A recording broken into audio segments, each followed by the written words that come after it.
Assalamualaikum warahmatullahi wabarakatuh. Perkenalkan, nama saya Revi Rayhan Fakriyah dengan NIM 2892150106. Saya ingin menjelaskan tentang sedikit materi perdagangan internasional.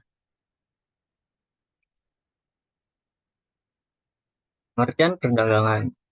Tukaran atau perdagangan timbul karena salah satu pihak melihat adanya manfaat atau keuntungan tambahan yang bisa diperoleh dari pertukaran tersebut. Manfaat ini disebut manfaat perdagangan atau gains of trade. Perdagangan internasional dapat terjadi apabila kesepakatan atau ada komitmen bersama antar dua negara yang saling membutuhkan sebagai usaha untuk memenuhi kebutuhan masing-masing negara.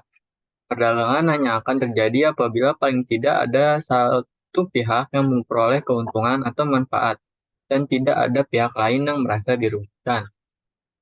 Faktor-faktor pendorong perdagangan internasional. Sebenarnya terdapat banyak hal yang menjadi faktor pendorong terjadinya perdagangan internasional, di antaranya usaha untuk memenuhi kebutuhan. Faktor pendorong kebutuhan nasional yang utama adalah adanya keinginan untuk memperoleh barang atau jasa yang tidak dapat diproduksi di dalam negeri sendiri. Contohnya negara-negara industri tidak dapat memproduksi bahan baku seperti kain, kayu, karet, minyak sawit, dan biji kopi, sehingga mereka harus mengimpor dari negara lain penghasil bahan baku industri. Perbedaan kekayaan sumber daya alam. Setiap negara memiliki keadaan geografis yang berbeda-beda, sehingga perbedaan tersebut menjadikan setiap negara memiliki kekayaan sumber daya alam yang berbeda-beda pula. Perbedaan selera, contohnya Jepang dan Korea Selatan sama-sama menghasilkan barang elektronik dan ikan tuna dalam jumlah yang hampir sama. Tetapi orang Jepang lebih suka ikan tuna dan orang Korea Selatan lebih suka produk elektronik. Dengan kondisi seperti Jepang akan mengekspor barang-barang elektronik, sedangkan Korea Selatan akan mengekspor ikan tuna. Perbedaan iklim. Iklim juga mendorong terjadinya perdagangan internasional. Perbedaan iklim setiap negara menyebabkan terbatasnya potensi sumber daya alam. Keinginan memperluas pasar dan menambah keuntungan. Perbedaan kemampuan negara dalam mengolah sumber daya ekonomi menyebabkan terjadinya perbedaan biaya produksi. Hal ini menyebabkan biaya produksi di suatu negara relatif lebih murah jika dibandingkan dengan biaya produksi di negara lain. Kemampuan negara mengelola sumber daya ekonomi berbeda. Perbedaan kemampuan negara dalam mengelola sumber daya ekonomi menyebabkan terjadinya perbedaan biaya produksi. Hal ini menyebabkan biaya produksi di suatu negara relatif lebih murah jika dibandingkan dengan biaya produksi di negara lain. Kerjasama, hubungan politik, dan dukungan negara lain. Keinginan untuk membuka kerjasama dengan negara lain akan mendorong terjadinya perdagangan internasional.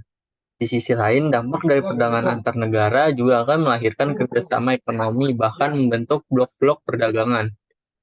Penerapan teknologi dan pengamatan biaya produksi atau efisiensi.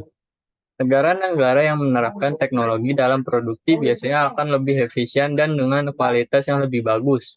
Produksi dapat dihasilkan dalam jumlah besar sehingga biaya dapat hemat dan harga produk per unit akan lebih murah. Terjadinya era globalisasi. Tidak adanya sekat-sekat antar negara, semuanya seolah-olah menyatu. Dampak perdagangan internasional terhadap pertumbuhan dan kompetisi. Telah dijelaskan bahwa produk dan konsumsi di negara yang melakukan perdagangan masing-masing meningkatkan, kecuali terdapat beberapa hal. Misalkan, pertama, perbedaan antara negara besar dan kecil. Besar kecilnya suatu negara tidak ditentukan absolut, tetapi ditentukan secara relatif terhadap pasar.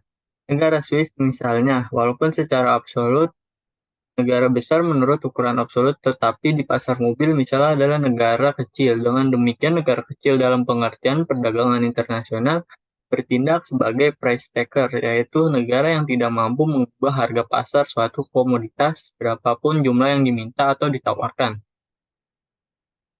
Kedua, adanya pertumbuhan ekonomi sebagai akibat dari perubahan kualitas atau kuantitas faktor produksi, yaitu adanya perubahan dalam bawaan faktor.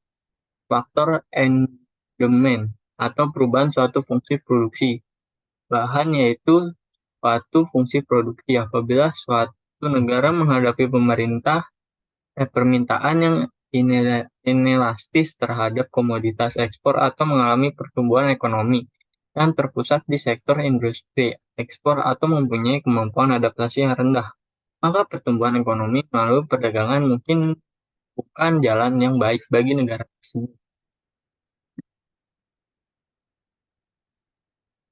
Penyebab pertumbuhan negara yang memiskinkan atau merugikan immaterial growth itu adalah pertumbuhan negara yang bersangkutan lebih cenderung atau timpang ke sektor-sektor ekspor. Permintaan luar negeri bagi barang ekspor adalah inelastis, sehingga peningkatan penawaran barang ekspor tersebut mengakibatkan penurunan harga.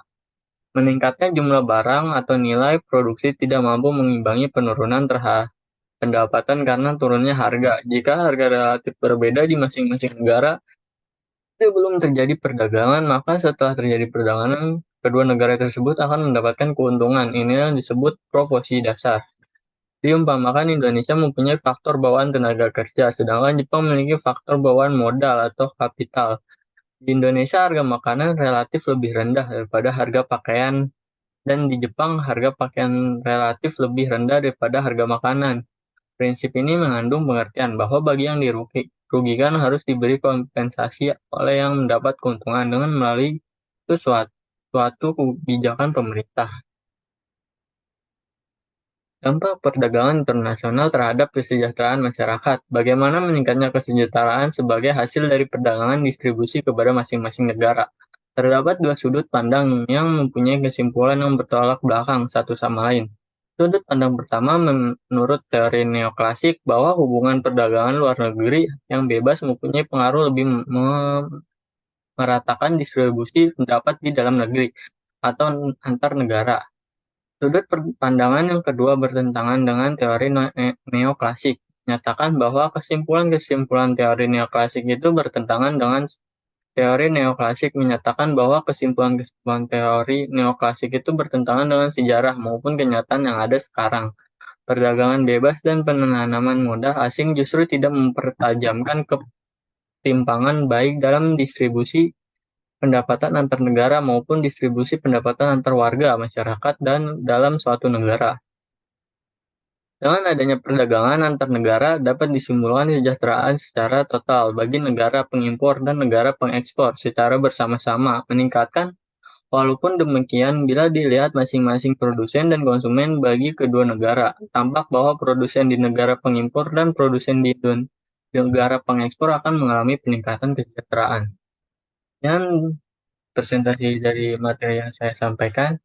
Terima kasih. Wassalamualaikum warahmatullahi wabarakatuh.